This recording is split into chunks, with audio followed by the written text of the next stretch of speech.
News post smart, सच आप तक।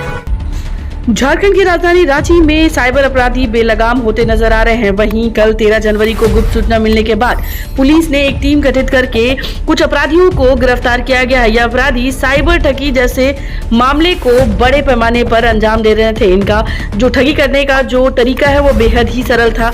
WhatsApp पे मैसेज करके एक स्क्रैच कूपन देकर लोगों को यह अवगत कराते थे कि वह 8 लाख 10 लाख की इनाम राशि जीत लगे हैं, उसे स्क्रैच करिए। और स्क्रैच करने के बाद ही जो एक लिंक पे जिस तरह से क्लिक करते थे लोगों के, उसके बाद ऑटोमेटिक जो डिडक्शन होता था लोगों के अकाउंट से पैसा ठग लिया जाता था। आइए इसकी पूरी रिपोर्ट और पूरी जानकारी हम यहाँ पर सुनते हैं।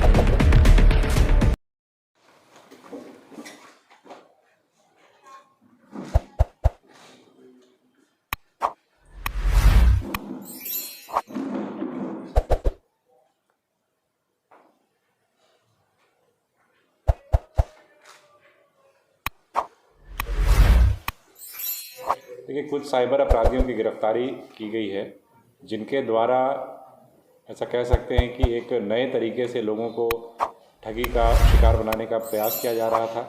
और बहुत सारे मामलों में ये सफल भी हुए लोगों से ठगी कर पाने में।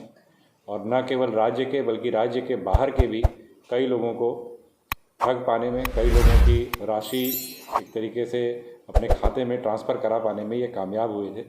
बेसिकली इनके अगर हम मोडस ऑपरेंडाई की बात करें, इनके तरीके की बात करें, तो इनके द्वारा विभिन्न जो शॉपिंग ऑनलाइन वेबसाइट्स हैं उनके डेटाबेस, उनके कस्टमर्स के डेटाबेस को किसी प्रकार से इन्हें प्राप्त किया गया इनके द्वारा।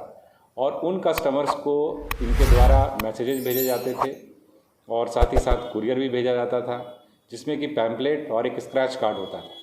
पैम्पलेट में QR कोड भी होता था और साथ में स्क्रैच कार्ड में स्क्रैच करने पर जो उनके द्वारा जीती हुई राशि है वो अंकित होती थी। QR कोड में भी सेम चीज़ रिफ्लेक्ट होता था।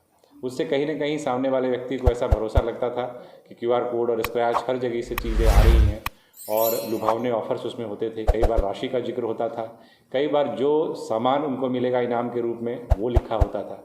तो उससे लोग उस झांसे में आ जाते। और उसके बाद कुरियर की राशि, कुरियर का जो चार्ज है या GST का जो चार्ज है, जो GST है बेसिकली, इन सब का बहाना करके उनसे 1% 2% के रूप में वो राशि पहले ही जमा कराने के लिए कहा जाता था, जिसमें कई बार लोग प्रलोभन में आकर के वो राशि जमा भी कराया गया कुछ लोगों के द्वारा और उस राशि को एक तरीके से इनके द्वारा अपने अकाउंट्स में ट्रांसफ़र करा लिया जाता। इसमें कुल मिलाकर के इस पूरे प्रकरण में 3 साइबर अपराधियों की गिरफ्तारी हुई है। ये तीनों ही अगर हम देखें तो एक करण कुमार जो नालंदा का रहने वाला है, चंदन कुमार जो शेखपुरा का रहने वाला है, सुदामा कुमार ये नवादा का रहने वाला है। इनके पास से कुल 12 मोबाइल फ़ोन, 484 फर्जी पैम्पलेट्स एवं लकी ड्रॉ कूपन्स, इसके अलावा 6 ATM कार्ड और 16 फेक सिम कार्ड्स बरामद हुए हैं। जो विभिन्न बैंक खाते जिसमें कि इनके द्वारा पैसा ट्रांसफ़र करवाया जाता था उसके भी डिटेल्स हम लोगों को मिले हैं, जिसमें ज़्यादातर फर्जी पाए गए हैं। उसको भी फ्रीज कराने की कार्रवाई की जा रही है।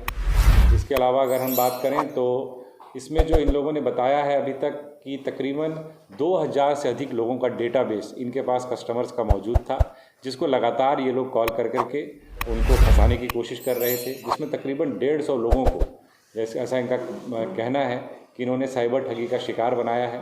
हमारी टीम ने कई लोगों से संपर्क करने की कोशिश की, इसमें अभी तक 13 लोगों ने कंफर्म किया है कि वो किसी न किसी रूप में साइबर ठगी का शिकार हो चुके हैं, जिनसे लगभग 2 लाख रुपए की ठगी की बात अभी तक प्रकाश में आई है।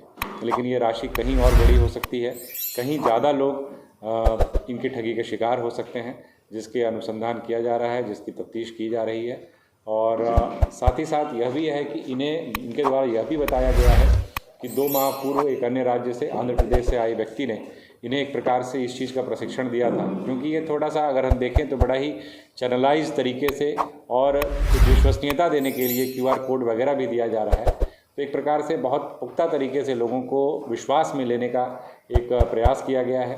तो इसमें 2 माह पूर्व इनका बताना है कि 2 लोग आकर के इनकी ट्रेनिंग इस तरीके से दी गई इसमें कि किस प्रकार से इसको किया जा सकता है, जिसके आधार पर इन लोगों ने इसको करना शुरू किया। इसमें कुछ और भी अपराध कर्मियों का नाम आया है जिसका सत्यापन किया जा रहा है और उनकी गिरफ्तारी के लिए भी छापामारी की जा रही है। सर, जिस अकाउंट में पैसे ट्रांसफर किए जाते थे उनको खंगाला गया क्या क्या कुछ जानकारी? जी हाँ, उन अकाउंट के डिटेल्स हम लोगों ने निकाले हैं और कुछ पैसे उसमें अभी भी जमा हैं। उसको हम लोगों ने फ्रीज करने के लिए बैंक को ऑलरेडी लिखा है हम लोगों ने, और हमें उम्मीद है कि वो फ्रीज हो जाएगा। और जिस भी आईडी के नाम से वो खाता दर्ज है उस खाता धारक से भी इस संदर्भ में पूछताछ की जाएगी, और अगर उसकी संलिप्तता पाई जाती है तो उनके विरुद्ध भी कार्रवाई की जाएगी। तो सर, जो बातें सामने ये आ रही है कि यहाँ पे रहते हुए लोग यहाँ के लोगों को यह पुलिस ने इस केस को डिटेक्ट किया, इस तरह कैसे होगा? ये एक इंटरेस्टिंग जो बात आपने कही है कि अभी तक जिन लोगों को हमने संपर्क किया है उसमें ज़्यादातर बाहर के राज्य के हैं। तो इनसे पूछताछ के दौरान भी यह बात उभर करके सामने आई है कि ये लोग यहाँ के लोगों को अभी तक टारगेट नहीं कर रहे हैं, और इसका कारण यही था कि अगर यहाँ के लोगों को टारगेट करते तो यहाँ की पुलिस के द्वारा इन तक पहुँच पाना आसान हो पाता। यही कारण है कि ये लोग बाहर के राज्य के लोगों को कहीं ना कहीं शिकार बनाने की कोशिश कर रहे थे, उनसे ठगी का प्रयास कर रहे थे।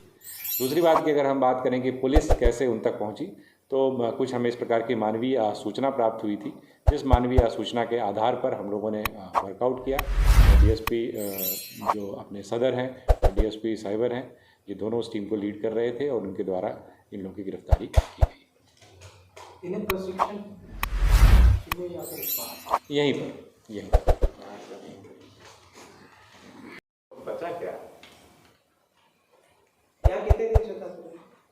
ये लोग यहाँ पर 3 महीने से रह रहे हैं। नवंबर से है ना यहाँ पे, 1 नवंबर से।